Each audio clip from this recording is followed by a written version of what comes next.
दोस्तों नमस्कार। ई सृजन में आपका बहुत बहुत अभिनंदन। हमारा उद्देश्य है सृजन से संबंधित विभिन्न गतिविधियों की न केवल जानकारी देना बल्कि सृजित हुए साहित्य, कला, अन्य जो भी गतिविधियां हैं उनसे आपको अवगत कराना। आज हम आपके साथ शेयर कर रहे हैं एक ऐसी मार्मिक कहानी जो कि एक महान उपन्यासकार, कहानीकार, नाटककार ने लिखी हुई है। नाम है मुंशी प्रेमचंद्र। कहानी का नाम है ईदगाह। ईदगाह प्रेमचंद्र द्वारा लिखित महत्वपूर्ण कहानियों में से एक है। हिंदी में बाल मनोविज्ञान से संबंधित कहानियां बहुत कम लिखी गई हैं। प्रेमचंद्र उन दुर्लभ कथाकारों में से एक है जिन्होंने पूरी प्रामाणिकता और तन्मयता के साथ बाल जीवन को अपनी कहानियों में जगह दी है। उनकी कहानियां भारत की सांझी संस्कृति और ग्रामीण जीवन के विविध रंगों से सराबोर हैं और उन्हें अभिव्यक्त करती हैं। ईदगाह प्रेमचंद्र की इन्हीं विशेषताओं को अभिव्यक्त करने वाली प्रतिनिधि कहानी है।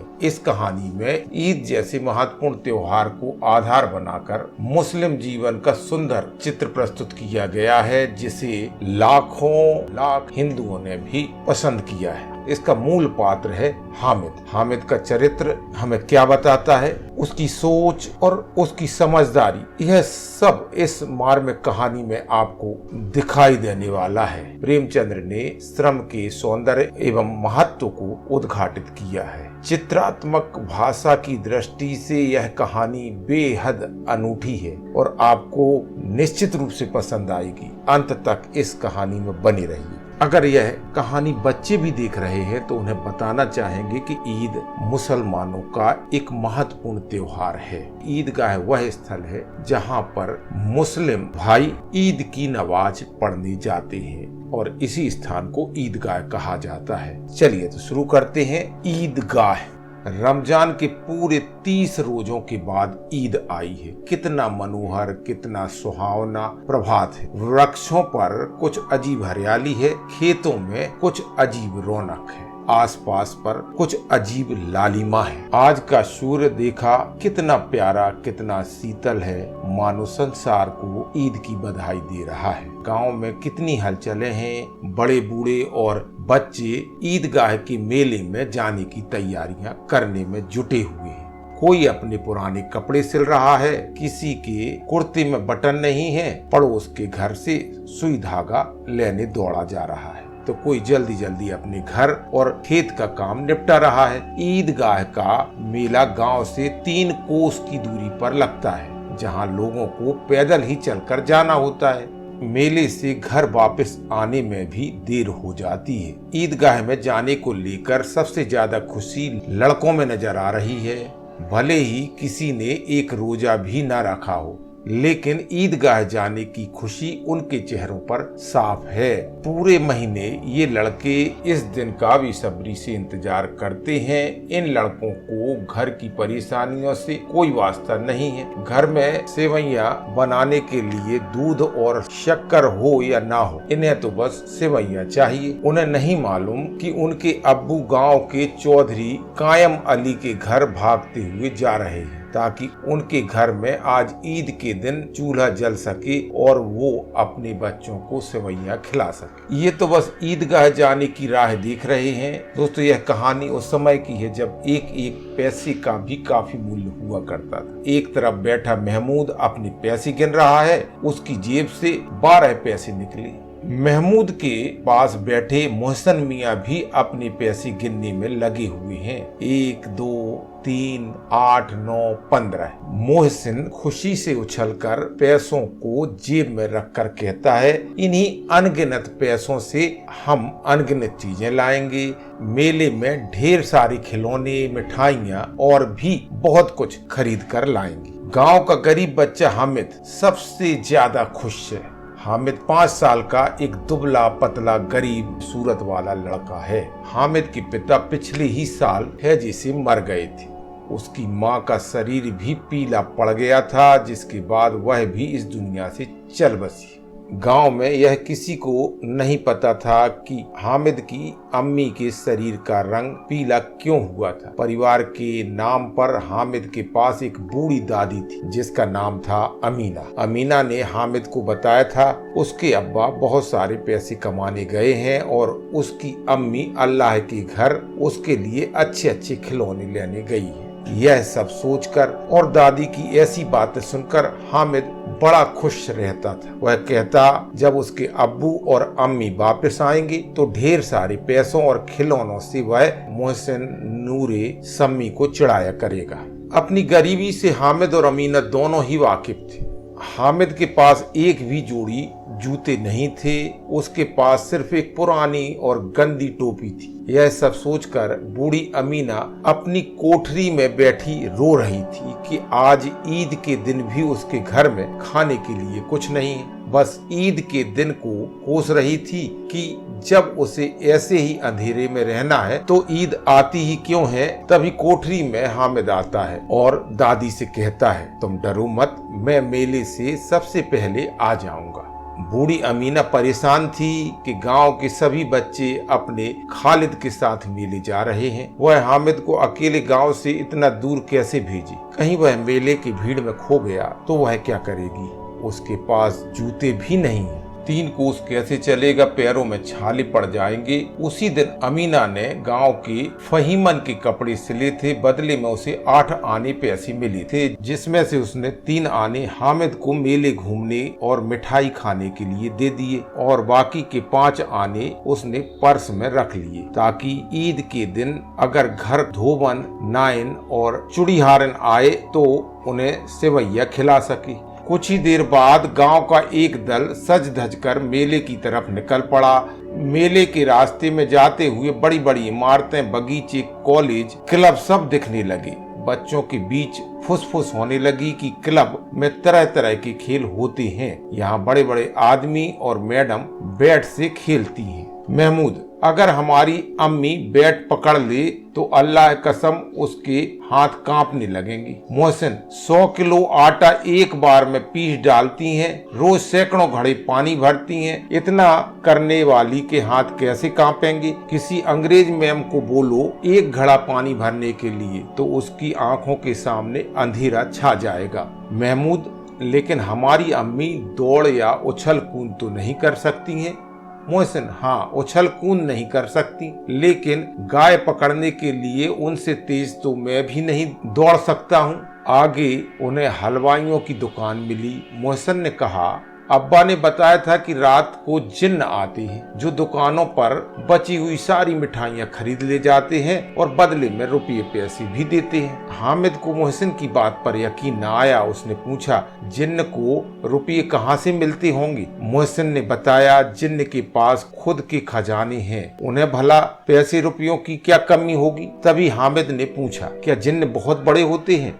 मोहसिन ने कहा हाँ, उनका सिर आसमान के जितना ऊंचा होता है, लेकिन अगर वो चाहें तो एक लोटे में भी घुसकर बैठ सकते हैं। हामिद, तो क्या जिन्न को खुश करने के लिए लोग कोई मंत्र फूंकते हैं। मुझे भी पता चले तो मैं भी एक जिन्न को खुश कर लूंगा। मोहसिन, मुझे यह तो नहीं पता, लेकिन सुना है चौधरी के पास कई जिन्न हैं। उसके जिन्न तो चोरों और चोरी हुई चीजों का भी नाम बता देते हैं। एक दिन जुमा राती का बछड़ा खो गया था। 3 दिन बाद भी जब नहीं मिला तो वे चौधरी के पास गए। चौधरी ने फट से बता दिया कि उसका बछवा मवेशी खाने में है। थोड़ा आगे चलने पर पुलिस लाइन पहुंच गए। एक बच्चे ने कहा यहाँ सब पुलिस वाले रहते हैं जो रात रात भर घूमकर घरों में चोरियां होने से रोकते हैं। यह बात सुनकर मोहसिन बोला गलत कह रहे हो तुम। शहर के सारे चोर डाकू इन पुलिस वालों से मिले होते हैं। चोरों से कहकर ये दूसरे मोहल्लों में चोरियां करवाते हैं और खुद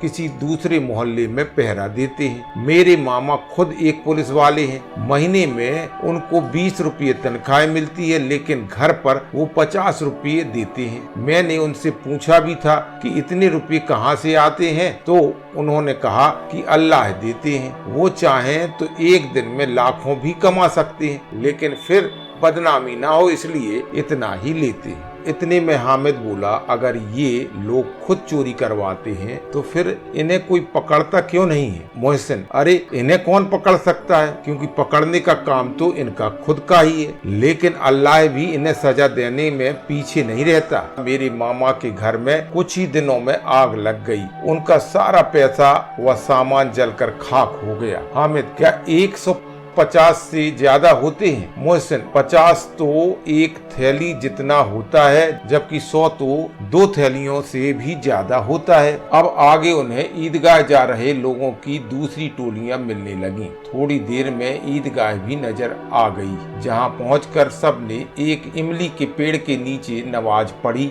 नमाज पढ़ने के बाद सबसे पहले लोग मिठाइयां और खिलौनों की दुकान पर पहुंचे। हामिद को छोड़कर महमूद, मोहसिन, नूरे और सम्मी सभी एक एक पैसा देकर घोड़े और ऊंटों पर बैठकर सवारी का आनंद लेने लगे। इसके बाद सभी खिलौनों की दुकान पर गए। महमूद ने 2 पैसों का सिपाही खरीदा, जिसने खाकी वर्दी और लाल पगड़ी पहनी हुई, उसके कंधे पर बंदूक भी थी। मोहसिन ने भी 2 पैसे में पानी पिलाने वाली भिश्ती खरीदा, उसकी कमर झुकी हुई थी और उसके ऊपर पानी भरने वाला मशक रखा हुआ। नूरे ने भी 2 पैसे में वकील खरीदा, जिसने काले और सफेद रंग का कपड़ा पहना हुआ था। उसके कपड़े की एक तरफ जेब में घड़ी, सुनहरी जंजीर और एक हाथ में कानून का पोथा। वहीं हामिद सोच रहा था कि अगर ये खिलौने एक बार नीचे गिर जाएं तो सब बर्बाद हो जाएगा, इसलिए उसने खिलौनों को खरीदने में दिलचस्पी नहीं दिखाई। लेकिन मन ही मन वह खिलौनों को हाथ में लेने के लिए उत्सुक हो रहा। मोहसिन, मेरा भिश्ती हर रोज पानी पिलाएगा मुझे। महमूद बोला, मेरा सिपाही मेरे घर की पहरेदारी करेगा। आगे नूरे ने कहा, मेरा वकील हर दिन नया मुकदमा लड़ेगा। सम्मी बोला, मेरी धोबिन हर रोज कपड़े धोएगी। आगे बढ़े तो मिठाइयाँ दिखी। यहाँ भी हामिद को छोड़कर किसी ने रेवड़ी खाई तो किसी ने गुलाब जामुन और किसी ने हलवा। हामिद बस ललचाई आंखों से सबको घूर रहा। मोहसिन ने चिढ़ाते हुए कहा, हामिद रेवड़ी खा लो, इसकी खुशबू बहुत अच्छी है। हामिद मोहसिन के पास जाता है और उसके सामने अपना हाथ फैलाता है। मोहसिन ने एक रेवड़ी निकाली और हामिद को दिखाते हुए खुद खा गया। यह देखकर महमूद, नूरे और सम्मी तालियां बजाकर हंसने लगे। तभी महमूद कहता है, हम तुम्हें गुलाब जामुन खिलाएंगे। मोहसिन तो शरारती है। इस बार हामिद ने साफ साफ उन्हें मना कर दिया कि वो मिठाई नहीं खाएगा। मिठाइयों की दुकान के बाद मेले में कुछ लोहे की चीजों की दुकानें थी, जहाँ पर तरह तरह के नकली गहने भी थे। लड़कों की इनमें दिलचस्पी नहीं थी तो वे मेले में आगे बढ़ गए और शरबत पीने लगे। लेकिन हामिद एक चिमटे की दुकान के सामने खड़ा हो गया। उसे याद आया कि रोटी बनाते समय उसकी दादी के हाथ जल जाते हैं। उसने सोचा कि अगर वह चिमटा खरीद लेगा तो दादी का हाथ नहीं जलेगा और वो ढेर सारी दुआएं भी देंगी। हामिद दुकानदार से चिमटे की कीमत पूछता है। पहले तो दुकानदार हामिद को मना करता है कि यहाँ उसके काम की कोई चीज नहीं है, लेकिन बाद में उसने बताया कि एक चिमटे की कीमत 6 पैसे है, अगर उसे लेना है तो वह 5 पैसे लगा देगा। हामिद ने कहा, क्या 3 पैसों में दोगे यह चिमटा? हामिद को लग रहा था कि दुकानदार उसे डांटेगा, लेकिन दुकानदार ने डांटने की जगह हामिद को 3 पैसे में चिमटा बेच दिया। चिमटे को हामिद ने अपने कंधे पर किसी बंदूक के जैसा रखा और अपने दोस्तों को दिखाने लगा। मोहसिन और महमूद ने हामिद के चिमटे का मजाक उड़ाते हुए कहा, क्या भला चिमटा भी कोई खेलने की चीज है? हामिद ने जवाब दिया, हाँ, मेरा चिमटा भी एक खिलौना है। कंधे पर रखूं तो बंदूक लगती है और हाथ में ले लूं तो किसी फकीर का चिमटा लगता है। मैं इस चिमटे से मजीरे का काम भी कर सकता हूँ। अगर एक भी चिमटा तुम्हारे खिलौनों को लगा तो इनका यहीं दम निकल जाएगा। सम्मी ने बजाने वाली खंजीरी खरीदी थी। वह हामिद के चिमटे से काफी प्रभावित हुआ। उसने हामिद से अपनी अंजीरी के बदले चिमटा बदलने के लिए कहा, लेकिन हामिद ने उसे मना कर दिया। हामिद के बहादुर चिमटे से उसके सभी दोस्त प्रभावित हुए, लेकिन अब किसी के पास पैसे नहीं बचे थे और वे मेले से दूर भी निकल आए। मेले से वापस घर आते समय बच्चों के दो दल बन गए थे। एक दल में मोहसिन, महमूद, सम्मी और नूरे, तो दूसरे दल में अकेला हामिद। इनके बीच अपने अपने खिलौनों को लेकर बहस होने लगी। तभी मोहसिन ने कहा, हामिद का चिमटा पानी नहीं भर सकता है। यह सुनते ही हामिद ने अपने चिमटे को सीधा खड़ा किया और कहा, मेरा चिमटा विस्ती को एक बार डांटे तो वह दौड़ा हुआ उसके लिए पानी ला कर देगा। देखिए, बहुत ही मजेदार बातें इन बच्चों के बीच हो रही हैं। ऐसे एक एक करके जब सबके खिलौने हामिद के चिमटे से हार गए तो मोहसिन ने फिर से कहा, तुम्हारे चिमटे का मुंह हर रोज आग से जलेगा। इस बात को सुनते ही हामिद ने कहा, आग में तो बहादुर ही कूदते हैं। तुम लोगों के खिलौने पूरे दिन घर में रहेंगे और मेरा बहादुर चिमटा हर दिन आग में कूदेगा। ऐसे ही उनकी बहस थोड़ी और भी आगे बढ़ी, लेकिन अंत में हामिद और उसका बहादुर चिमटा जीत गया। बाकियों ने भी सोचा कि उनके खिलौने कुछ दिनों में टूट जाएंगे, लेकिन हामिद का चिमटा सालों साल नया बना रहेगा। कुछ देर तक चली उनकी आपसी बहस के बाद आखिर सभी के बीच सुलह हो गई। सुलह के नाम पर सभी बच्चे एक एक करके हामिद का चिमटा अपने हाथों में पकड़ते और हामिद भी एक एक करके उनके खिलौनों को देखता।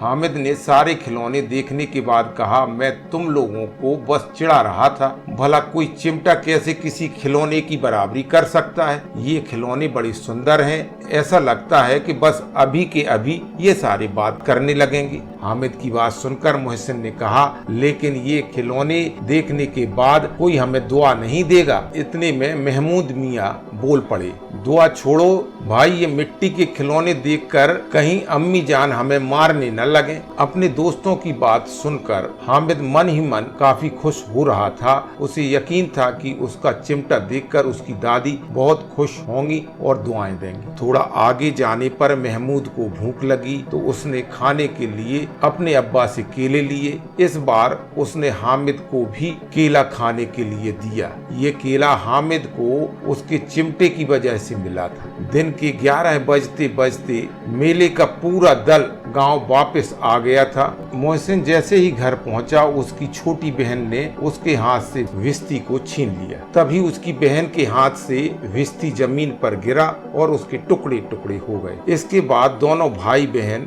खूब लड़े। ऊपर से अम्मी जान ने भी दोनों को दो दो चांटे लगाए। दूसरी तरफ नूरे ने अपने वकील को घर में सजाने के लिए नया इंतजाम किया। वकील जैसे लोग अब जमीन पर तो बैठ नहीं सकते थे, इसलिए नूरे ने दीवार में खूंटियां लगाई। फिर उस पर लकड़ी का पटरा रखा। पटरे पर कागज की पन्नी से कालीन बिछाया। फिर कहीं जाकर उसके ऊपर वकील साहब को बिठाया गया। वकील साहब को गर्मी न लगे इसके लिए नूरे बांस के पंखे से हवा करने लगा, लेकिन हवा का झोंका लगते ही वकील साहब पटरे के सिंहासन से सीधा जमीन पर गिरे और वो भी मिट्टी में मिल गए। वहीं महमूद ने अपने सिपाही के लिए एक पालकी का इंतजाम किया, जिसे उसने फटे पुराने कपड़े और एक छोटी टोकरी से बनाया था। फिर उसमें सिपाही साहब को लिटाया गया। इसके बाद महमूद और उसके दोनों भाई टोकरी को सिर पर रखकर इधर उधर घूमने लगे। उसके छोटे भाई अपनी तोतली आवाज में सोने वाले जागते रहो कहकर पुकारते चले जा रहे थे। अंधेरे का समय था। इसी दौरान महमूद को ठोकर लगी और टोकरी नीचे गिर गई। इस हादसे में महमूद के सिपाही की एक टांग टूट गई। इसके बाद महमूद ने खुद ही उसका पैर ठीक करने का फैसला किया। टूटे हुए पैर को जोड़ने के लिए गूलर का दूध लाया गया, लेकिन ये तरकीब काम न आई। बदले में सिपाही की दूसरी टांग भी तोड़ दी गई। अब हामिद मियाँ की बात करें तो वो जैसे ही अपने घर पहुंचा, उसकी दादी ने गले लगा लिया। फिर उसके हाथ में चिमटा देखकर बड़ी हैरानी से पूछा, यह चिमटा किसका है? हामिद बोला, मैंने मेले से खरीदा है। अमीना ने फिर पूछा, कितने पैसे में? हामिद बोला, 3 पैसे में। इतना सुनते ही बूढ़ी अमीना छाती पीटते हुए रोने लगी।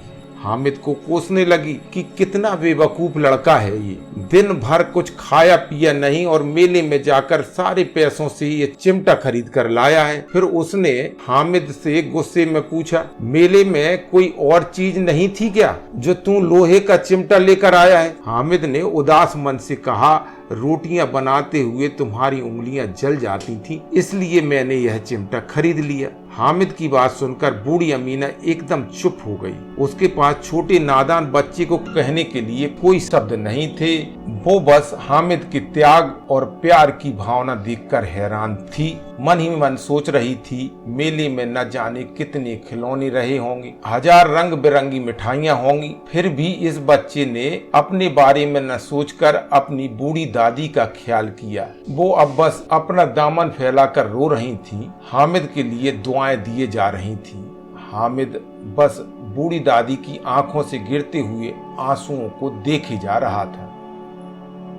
तो दोस्तों, यह मार्मिक कहानी जो मुंशी प्रेमचंद के द्वारा लिखी गई थी यहीं पर खत्म होती है। इस कहानी से आपको क्या शिक्षा मिलती है, कहानी कहने के तरीके में क्या सुधार होने चाहिए, या जैसे मैंने कहानी कही है वही ठीक है, कमेंट्स करके जरूर बताएं। दोस्तों, मुंशी प्रेमचंद की शैली काफी सशक्त है और मर्मस्पर्शी भी। इस कहानी से हमें शिक्षा मिलती है कि अपनी सारी इच्छाओं और लालसाओं को त्याग कर मन में दया और प्यार की भावना रखना ही सबसे धनवान, साहसी और बड़ा बनाता है। ऐसी ही कोई अन्य कहानी लेकर हम आपके साथ फिर हाजिर होंगे। ई सृजन को अपना प्यार देते रहिए। मैं डॉक्टर संजय कुमार गुप्त आपसे विदा लेता हूँ। नमस्कार, जय हिंद।